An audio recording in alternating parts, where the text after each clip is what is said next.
So moving from the backswing to the downswing confuses some golfers. Let me try and make this real easy for you and give you some options to make that transition simple. Ideally, when the backswing is just finishing with the arms, we should have already started our downswing with our lower body. That's what happens. That's the science, that's the facts. Some people really struggle with, do I start it with my lower body, my upper body, my arms, my hands? What do I do? So I'm going to give you some options.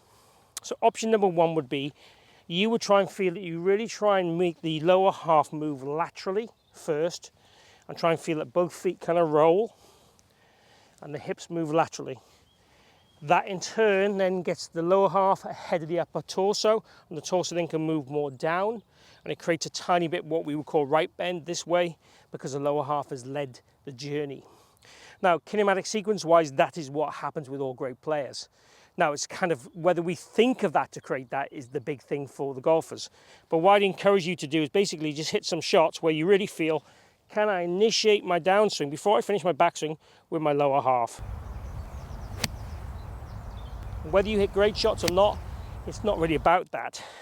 It's about waking up the right movements to allow you to think, is that my thought? Is that what I can own and take to the golf course?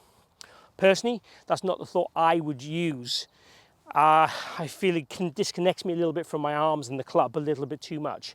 But certainly it's a thought that works for golfers that I teach. And it's certainly something you should try to see if it's what works for you. The second way for me is more about the upper body.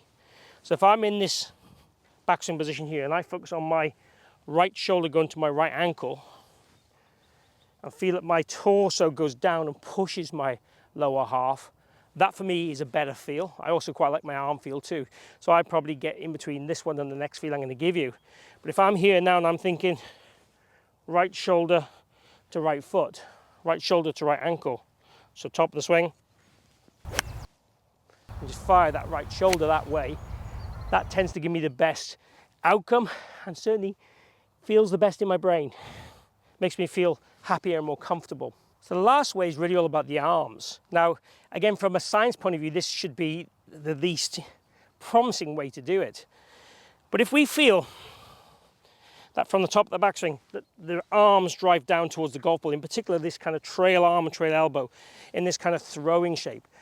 Again, if I said to you, go ahead and throw a ball, are you thinking about your torso or your legs? I certainly am not. I'm thinking about my hand, my arm, and the outcome. So if I throw this ball, did my legs lead? Yes. Did my torso follow second? Yes. Did my arms follow third? Yes. Did my release my wrist happen last? Yes. Am I thinking of that? No. So when we go and hit a golf ball, sometimes, what's the most natural way? I'm trying to drive these arms forward and towards the target. If I drive these arms correctly, you'll see here, it shifts my lower half. And ideally what I want to feel is my head stays kind of on the ball line.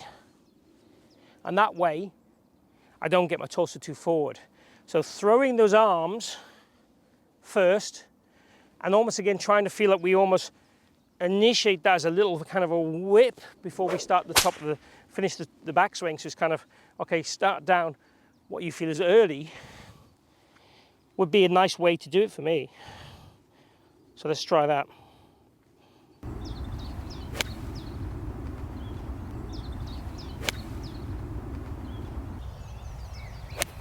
So a fraction left the shot, still good, but certainly the best contact. So again, when the arms drive down first, sometimes will help us get that low point, you know, more past the ball easier. So the ideal sequence would be lower half, followed by torso, followed by arms, followed by hands. But we don't want the arms to be left behind the body, which is why I quite like the feeling of the arms throwing down and forward and pushing the body. And again, go back to that throwing scenario. That's how we would throw a ball. So give this a go to hopefully get the mind in the right spot to help you play the best golf of your life.